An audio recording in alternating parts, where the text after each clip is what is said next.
ಆರೋಗ್ಯ ಮತ್ತು ಕುಟುಂಬ ಕಲ್ಯಾಣ ಸಚಿವ ಯುಟಿ ಖಾದರ್ ನೇತೃತ್ವದಲ್ಲಿ ಮಂಗಳೂರಿನಲ್ಲಿಂದು ಇಲಾಖೆಯ ಪ್ರಗತಿ ಪರಿಶೀಲನಾ ಸಭೆ ನಡೆಯಿತು. ಈ ವೇಳೆ ಜಿಲ್ಲಾಧಿಕಾರಿ ದರ್ಶನ್ ಸೇರಿದಂತೆ ಜಿಲ್ಲೆಯ ಹಿರಿಯ ಅಧಿಕಾರಿಗಳು ಉಪಸ್ಥಿತರಿದ್ದರು.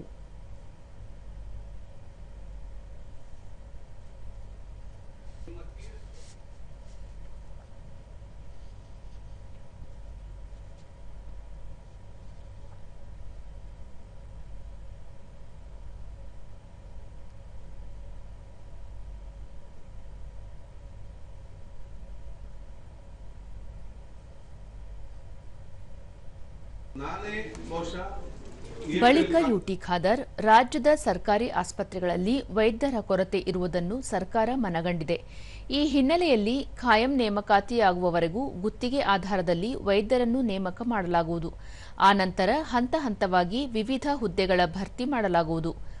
ಗುಡ್ಡಗಾಡು, ಬುಡಕಟ್ಟು ಪ್ರದೇಶ ಹಾಗೂ ಕುಗ್ರಾಮಗಳಲ್ಲಿ ಸೇವೆ ಸಲ್ಲಿಸುವ ವೈದ್ಯರಿಗೆ ಹೆಚ್ಚಿನ ವೇತನ ನೀಡುವ ಕುರಿತಂತೆಯೂ ಚರ್ಚೆ ನಡೆಯುತ್ತಿದೆ ಎಂದು ತಿಳಿಸಿದ್ದಾರೆ.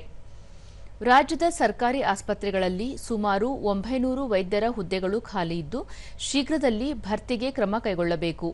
ಎಂಬಿಬಿಎಸ್ ಪದವಿ ಪೂರೈಸಿದವರು ಕರ್ತವ್ಯ ನಿರ್ವಹಿಸಲು ಬಂದರೆ ಆಯಾ ಜಿಲ್ಲೆಯ ಆರೋಗ್ಯಾಧಿಕಾರಿಗಳು 1 ವಾರದಲ್ಲಿ ತಾತ್ಕಾಲಿಕ ನೇಮಕಾತಿ ಆದೇಶ ಪತ್ರ ನೀಡಬೇಕು.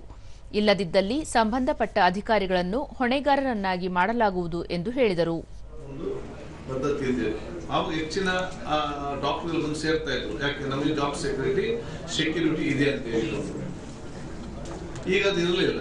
ಅದಕ್ಕಾಗಿ ಬಂದರೆ ನಾಳೆ ಏನಾದ್ರು ಕೆಲಸ ಮಾಡ್ತಾ ಇದ್ರು 1-2 ವರ್ಷ, ಅಲ್ಲಿ ನೇರ ನೇಮಕಾತಿ ಆದರೆ ನೆಕ್ಸ್ಟಿಗೆ ಮತ್ತೆ ನಮಗೆ ಅಲ್ಲಿ ಮಾಡ್ಬಿಟ್ಟು ಹೋಗ್ಬೇಕಾಗ್ತದೆ. ಜಾಬ್ ಸೆಕ್ಯೂರಿಟಿ ಅವರಿಗೆ ಇಂಪಾರ್ಟೆಂಟ್.